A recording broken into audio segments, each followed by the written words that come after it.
Et maintenant, pour le même prix, l'analyse de ce pauvre match,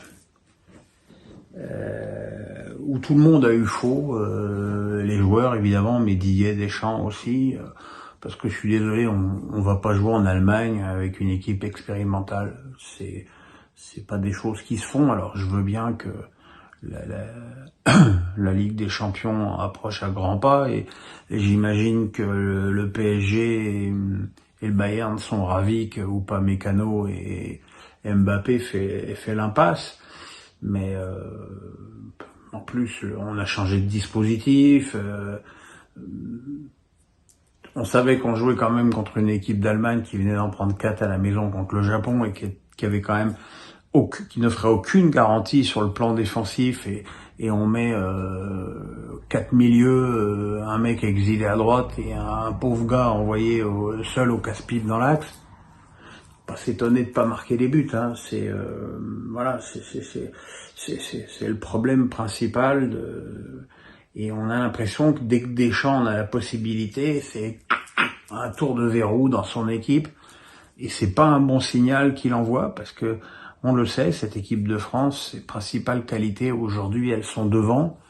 Et on les a pas vues ce soir. On n'a pas vu. Bon, il y a ça et puis il y a ce problème plus que préoccupant de l'arrière droit.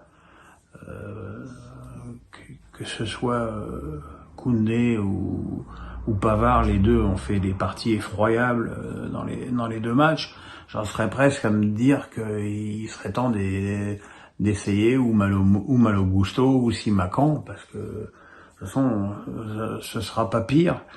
La charnière centrale aussi, une charnière centrale expérimentale quand tu joues contre une ligne d'attaque Sané, Wirtz, Müller, Gnabry, c'est pas un cadeau non plus. La grosse déception, c'est au milieu de terrain, parce qu'on pouvait penser que ce milieu de terrain, quand même, Tchouaméni, Rabiot, Camavinga, Griezmann, allait avoir de la consistance, de la technique, de l'allant, et on n'a rien vu du tout. C'était, je veux dire, Tchouaméni a sorti son épingle du jeu, mais Griezmann c'était moyen et Rabiot et Camavinga c'était catastrophique. Franchement, si c'est pour faire des matchs amicaux et s'en foutre à ce point-là, c'est autant pas les faire, quoi. Voilà, j'ai passé une mauvaise soirée, j'ai vu un mauvais match parce que les Allemands, qui évidemment étaient très revanchards, n'ont pas non plus fait une partie ébouriffante. Hein. Ils ont quand même 2 tirs cadrés dans le match et les 2 sont au fond, hein. Donc c'est pas non plus une victoire écrasante, mais encore une fois, entre la compo de départ des Bleus et les choix, trop de changements tue le changement.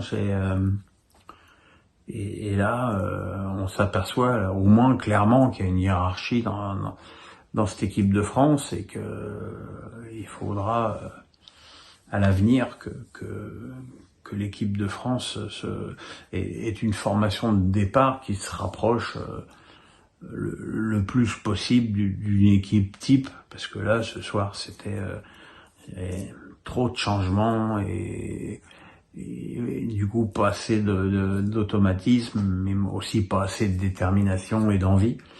Et ça, c'est beaucoup plus problématique, évidemment, de la part des joueurs. Bon, comme d'habitude, à la mi-temps, Deschamps a eu les bonnes choses. Mais bon, lui, ça fait plus de 10 ans qu'il voit des bonnes choses, donc tout va bien.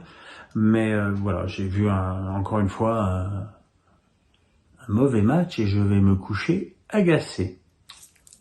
Un pouce, on s'abonne, on se retrouve jeudi pour mes inoubliables pronos de la Ligue 1. Et puis ce week-end pour la 5e journée de championnat et lundi pour face à Pierrot. Enfin bref, vous n'êtes pas débarrassé de moi encore. Oui, Luc, je suis ton père.